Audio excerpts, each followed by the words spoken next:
Well, how did this start? Let's go back because it was COVID times. Yeah, I mean, when this first came up. Yeah, it was like 2021, I think. Yeah, 2021. Or maybe 22.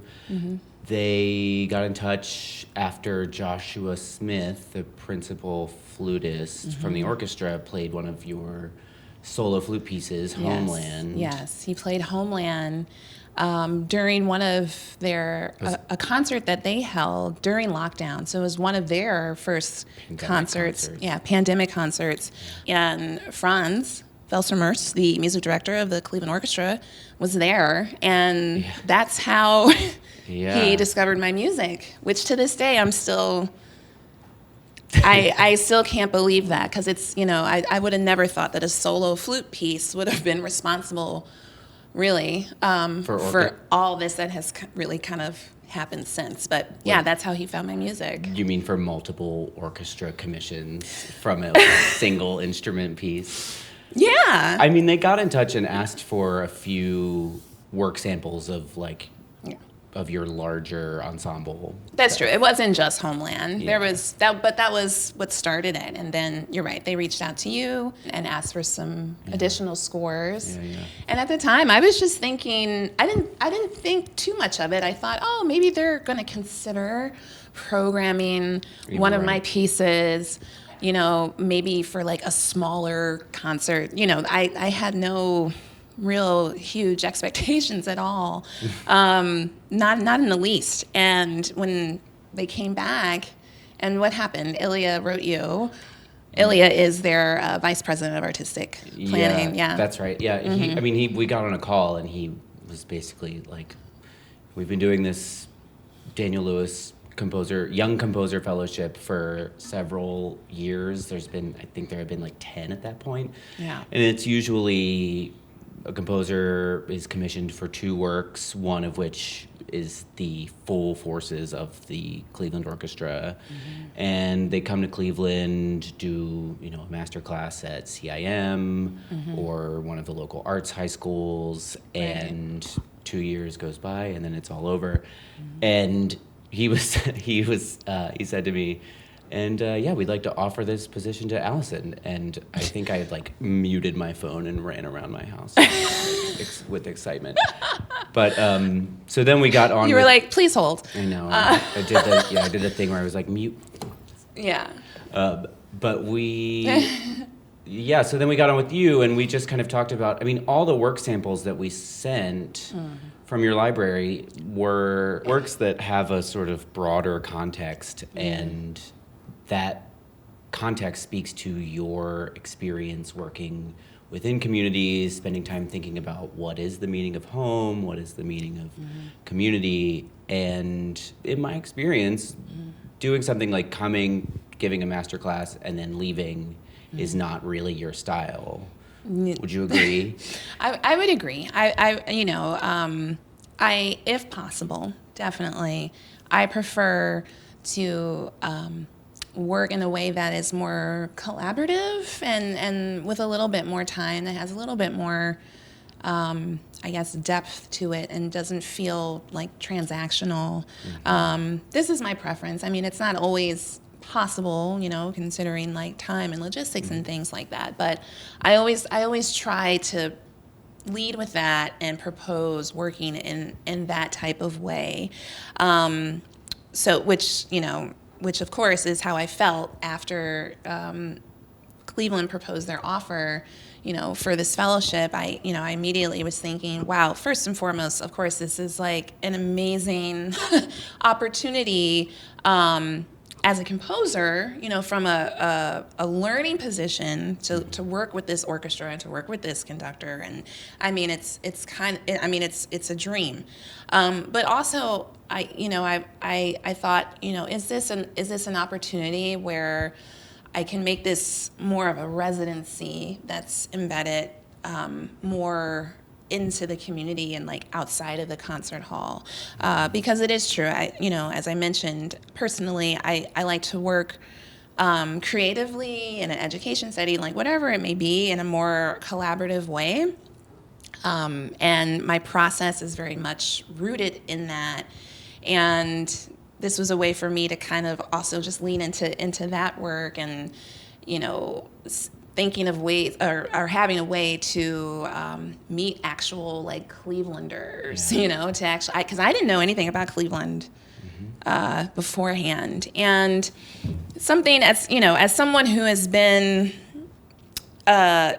in this world, in this classical music world, and everything that that falls underneath the umbrella for such a long time, being a student, being a professional, all of that, I have always wondered about orchestras and the fact that at least often they're named after the place that they where they are mostly, but like what does that mean other than geography, right?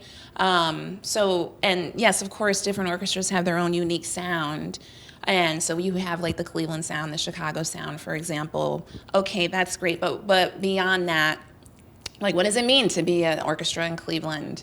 Yeah, what like what does it mean to be like the New York Philharmonic? Like who are the people that live here? What are the communities that make up this place? Like what is the energy of this place? Like it's so much more than just geography in my mind. So it's something I always kind of wonder just, throughout the years, working, studying, dealing with orchestras directly, tangentially.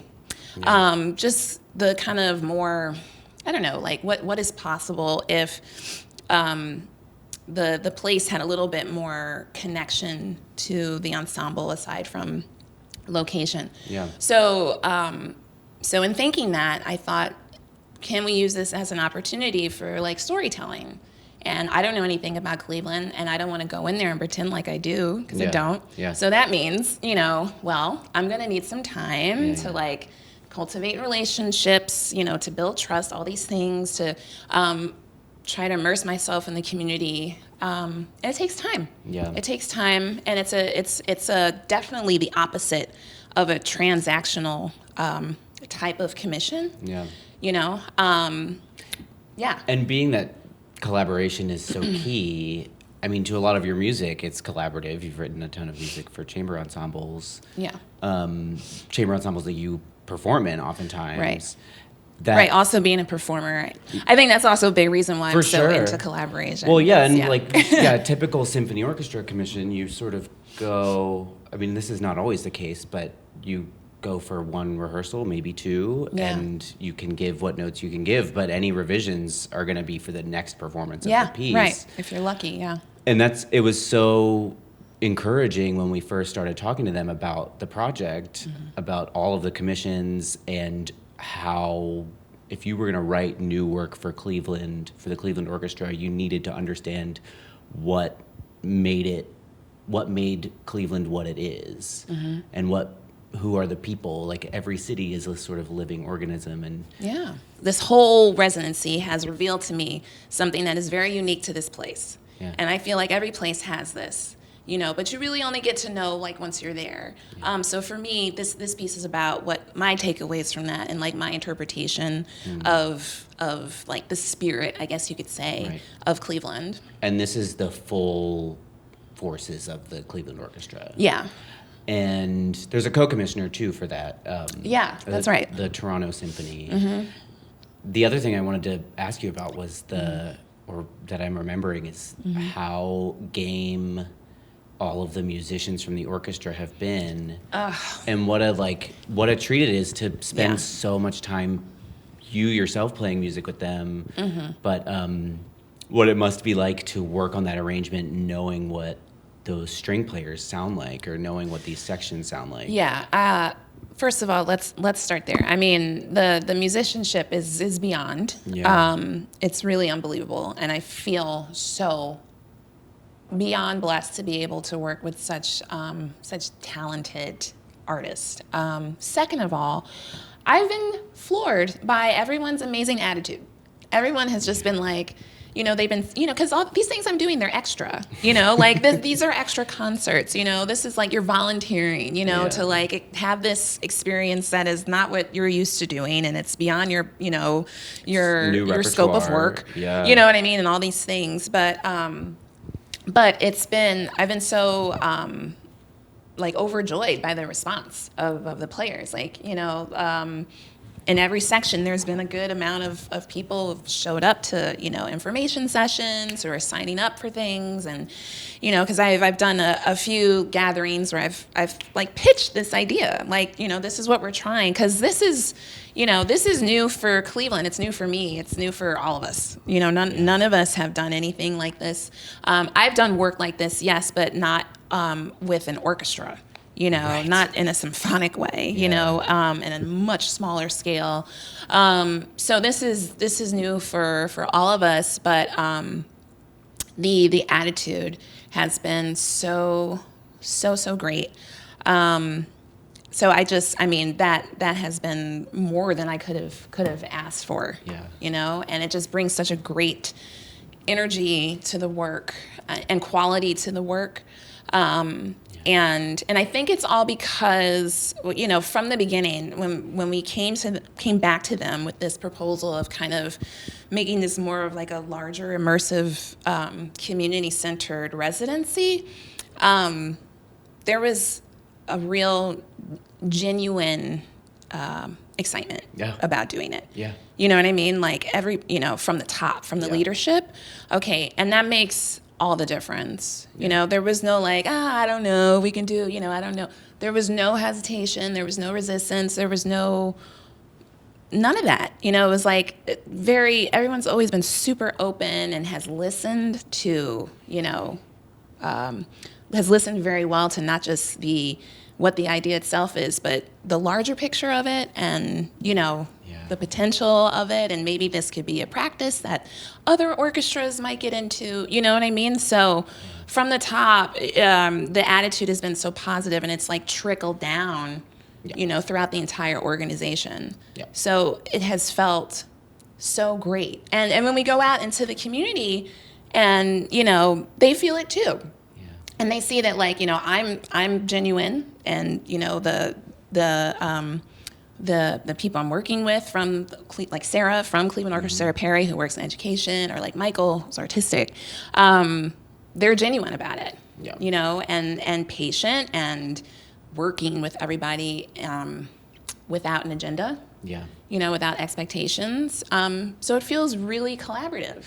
This willingness to be open and just kind of like, I don't even want to say like take a risk, because I don't really see what the risk is, but I mean, I guess maybe some people might word it like that, but just to kind of like dive in headfirst into something you've never really done before, I think has lent itself very, very favorably to the work itself, which at the end of the day, for me, is also extremely important, of course. Like, the work is strong because it's coming from a place where it's not rushed, it's cared for, meaning, I'm allowed to, they're giving me the space and the time, and just to be open to that has allowed for the work to do what it needs to do, and to like be great.